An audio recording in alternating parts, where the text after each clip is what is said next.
देखिए, मीडिया सलाहकार अपना दायित्व निभाने का प्रयास कर रहे हैं, पर पूर्ण रूप से असफल तरीके से। केवल मात्र मुख्यमंत्री के करीबी मित्र होने का एक फर्ज निभा रहे हैं। अब देखें कि जनमंच का कार्यक्रम होता था तो उसमें सरकार जो है वो जनता के कितने करीब होती थी, वो जयराम ठाकुर जी की सरकार में देखा है। एक एक मंत्री एक एक जिले में जाता था, वहाँ पे पंडाल लगता था और हजारों की तादाद में वहाँ पे पीड़ित लोग आया करते थे। हमारे मंत्री अफसरों के साथ वहाँ बैठा करते थे, डिप्टी कमिश्नर वहाँ होते थे, एसपी, बीडीओ, तहसीलदार, एडीसी, एसडीएम, तो इनके जितने भी कोर्ट थे वहीं लग जाते थे। अब देखिए, मुझे याद है कि अगर आप देखेंगे कि एक व्यक्ति का तकसीम नहीं हो रही थी तो तुरंत जो है 5 मिनट के अंदर जो है वो सोलन जिले में तकसीम का ऑर्डर निकला था। इसको कहते हैं जनमंच, सरकार के द्वार। अब देखिए, यहाँ पर तो ये हालत हो गई है कि एक मुख्यमंत्री जो हिमाचल प्रदेश के मुखिया बन के बैठे हैं, उन्हीं को जो है पूरे कॉन्स्टिट्यूएंसीज में दौड़ना पड़ रहा है, लोगों के साथ संपर्क करना पड़ रहा है और कहीं ना कहीं पब्लिसिटी स्टंट करके लोगों के घर भी रहते हैं। तो वो कोई जनमंच तो हुआ नहीं, पर जनमंच तो वही है जहाँ जनता के तकलीफों का निवारण हो, और वो भारतीय जनता पार्टी की सरकार में ही हुआ था। अब अगर सरकार चलती है तो खर्चा तो होता ही है, पर अगर भ्रष्टाचार के आरोप आप लगा रहे हैं तो आप पहले अपने आप को देख लीजिए कि आपकी सरकार में कितना भ्रष्टाचार हुआ है।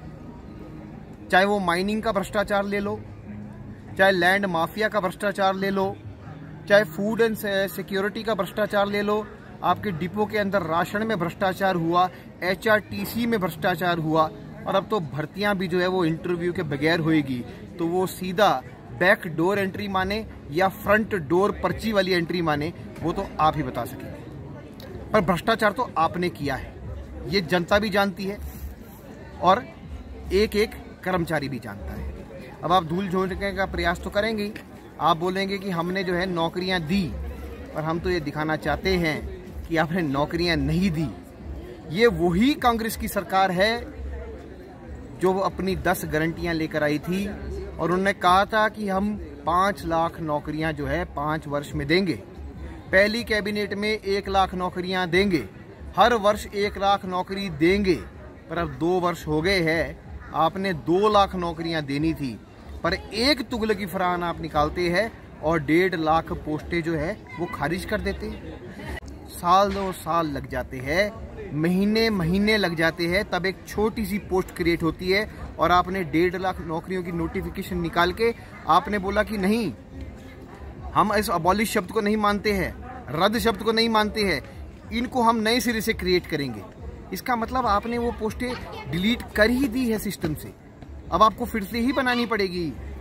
आउटसोर्स के लोग जिन्होंने कोरोना जैसा समय ये भूल गए हैं जब लोग अपने घरों से बाहर नहीं निकल पाते थे, परमिट के बगैर जो है लोग जिले को क्रॉस नहीं कर पाते थे, तब जो है जिन लोगों ने हमारी सेवा करी, मुझे भी कोरोना हुआ था और बड़े बड़े नेताओं को कोरोना हुआ था, पर आशा वर्कर्स, आउटसोर्स के वर्कर्स आके हमारी सेवा करते थे।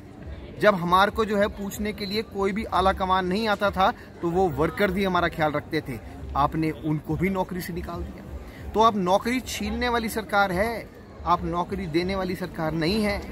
नौकरी तो दी है तो केवल मात्र केंद्र की स्कीम्स के अंडर जो है, आपने देखा होगा कि अगर रोजगार मेला लगा उसमें 380 नौकरियां तो एक दिन में दी गई, और सालों साल का अगर आप रिकॉर्ड निकालोगे तो केंद्र सरकार ने लाखों नौकरियां दी है।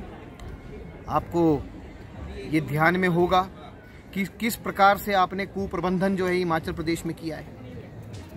हमने तो यहाँ आंकड़ा गिनाया कि अभी हाल ही में आपको 1300 करोड़ रुपए केंद्र योजनाओं से आया, आपको जो है 5000 करोड़ जो है वो आपदा प्रबंधन और साथ में जो आपके डिफरेंट हेड्स है उसके अंदर आया, पर वो पैसा जा का रहा है। आपसे तो डंगे तक नहीं लग रहे हैं, या रख रखाव नहीं हो पा रहा है सड़कों का। अगर प्रधानमंत्री ग्राम सड़क योजना का हेड हिमाचल प्रदेश से हट जाए तो हिमाचल प्रदेश की सरकार जो है वो सड़कों का भी निर्माण नहीं कर सकती है। नाबार्ड का पैसा अगर आपको ना मिले तो आपको पैसा नहीं मिलेगा सरकार के लिए। आप हेल्थ सर्विसेज की बात करते हैं, आप बोलते हैं हमने ये कर दिया वो कर दिया। अरे भैया, आयुष्मान भारत कौन लाया? हिम केयर योजना कौन लाया? वो प्रधानमंत्री नरेंद्र मोदी जी और जगत प्रकाश नड्डा जी लाए आयुष्मान भारत, और जयराम ठाकुर जी हिम केयर योजना लाए। आपने उसके लाभ भी जो है हिमाचल प्रदेश में रोक दिए। अस्पतालों में लोगों को कैंसर के पैसे भरने पड़ रहे हैं, और आप कहते हैं कि हमने 28 तारीख को सैलरी दे दी, हमने जो है लोगों को हमने पेंशन पकड़ा दी, हमने उनके 75 साल से आयु के ऊपर पैसे दे दिए। आपने पैसे इसलिए दिए क्योंकि 30 या 31 तारीख जैसी ही समाप्त होती है ब्याज लगता है, और वो ब्याज का पैसा आप दे नहीं सकते हैं। उसके बाद आपका जो पैसा है वो ओडी में चला जाएगा। हिमाचल प्रदेश जो है वो ऋणी हो जाएगा, आप सैलरी दे ही नहीं पाएंगे। सिर्फ इसी स्वार्थ के पीछे आपने 28 तारीख को सैलरी दी है, क्योंकि 1 तारीख को जब ब्याज लगेगा तो हिमाचल के खाते में पैसा नहीं बचेगा। केंद्र से जो स्वीकृति मिलती है आप उसकी डीपीआर तक नहीं बना पाते। यहाँ से 20,000 करोड़ जो है वो वापस गया, आपकी ट्रेजरी से केंद्र सरकार को वापस गया।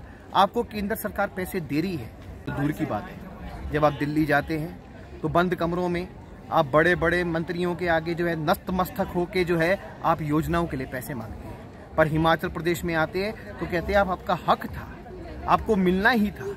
धन्यवाद का एक शब्द नहीं कहते हैं। फिन्ना योजना अगर किसी ने लाई तो वो केंद्र सरकार ने आज स्वीकृत करी है। यूनिटी मॉल जो प्रधानमंत्री जी ने दिया तो वो भारतीय जनता पार्टी की केंद्र सरकार की देन है। बल drug park, medical device park, AIIMS के अंदर अंतर्राष्ट्रीय स्तर की सुविधाएं, हाइड्रो इंजीनियरिंग प्रोजेक्ट, आपके लुरु 1, लुरु 2 ऐसे हाइडल प्रोजेक्ट, सूनी में बनता हाइडल प्रोजेक्ट।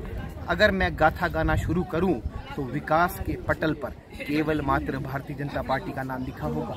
आपने केवल मात्र जो है वो आपने स्कूल बंद करे, पीएचसी बंद करे, बीडीओ के दफ्तर बंद करे, घर द्वार सरकार क्या आपने घर द्वार अफसर भी वापस मंगवा लिया, और आप कहना चाहते हैं कि आप जनता को सुविधा देने आए हैं। आपके मन में जनता के लिए कोई पीड़ा नहीं है, उनका दुख समझने के लिए किसी भी प्रकार का आपके अंदर जो है वो टेम्परामेंट है ही नहीं।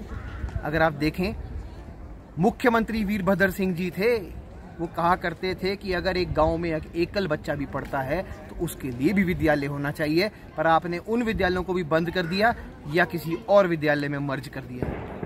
आपने जो है वो प्रेस वालों की सुविधाएं भी वापस ले ली।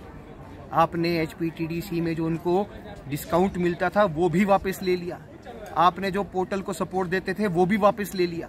आपने जो एडवर्टीजमेंट और एक संस्थान को खड़े होने का बजट मिलता था उसको भी कटौती कर दी। आपने पत्रकारों को जो है वो घर भी आवंटित नहीं करे। आप देखेंगे कि आपने क्या किया। आप चौथे स्तंभ का ख्याल नहीं रख सकते तो आप कौन से स्तंभ का ख्याल रखने यहाँ पर आए हैं? अफसरशाही हावी है। एक नोटिफिकेशन आप निकालते हैं तो आप बैक डेट में दूसरी नोटिफिकेशन लगा के आप उस नोटिफिकेशन को कॉरिजेंडम के माध्यम से या रोल बैक करते हैं। और ऐसा एक महकमा नहीं है, अनेक महकमे हैं। अगर मैं शुरू हो जाऊं तो luggage tax HRTC, toilet tax, पानी के बिल, बिजली में आपकी बिजली फ्री। अगर मैं ऐसे शुरू हो जाऊं तो एक एक महकमा जो है वो आप देखेंगे कि कितना आपसे वो जो है वो संभाला नहीं जा रहा है। आप स्टार्टअप योजना लेके आए, वो तो प्रधानमंत्री जी की योजना थी, जहां हम जो है एक एक इंडस्ट्री के लिए छोटे छोटे यूनिट्स लगा के उनको 22-22 लाख से 1.5 करोड़ रुपए दिया करते थे कि आत्मनिर्भर युवा बने। आपने जो टैक्सी लाई, आज आपके पास उसके भी पैसे नहीं है कि आप टैक्सी लेकर दे सके, वो भी इलेक्ट्रॉनिक व्हीकल। आप केवल मात्र स्वप्न जानना दिखाते हैं, उनको पूरा करना नहीं। आप केवल मात्र झूठ बोलना जानते हैं, सच्चाई से आप बहुत परे हैं। धरातल पे उतरिए। आज आप देखेंगे कि मुख्यमंत्री और कांग्रेस सरकार को कोने कोने में कोसा जा रहा है। सुविधाएं जो है वो दी नहीं जा रही है, पर कर लगा के आम जनता की कमर तोड़ी जा रही है। आज सरसों का तेल, सीमेंट के दाम 7 बार बढ़ चुके हैं। आप क्या दिखाना चाहते हैं? आप जनता का ख्याल रखें, इसी दायित्व से आप आए हैं। आज आप चुनाव करा दीजिए, आज आप चुनाव करा के देखिए, हिमाचल प्रदेश में कांग्रेस ढूंढे नहीं मिलेगी, शून्य पे आकर खड़ी हो जाएगी। मुख्यमंत्री जी, नदौन देरा को छोड़ के आपको तीसरी जगह से चुनाव लड़ना पड़ेगा। यही जनता कह रही है और मैं जनता की आवाज बन के आपके समक्ष ये मैसेज पहुंचा रहा हूं। आप खुद चुनाव नहीं जीत पाएंगे नदौन से। धन्यवाद।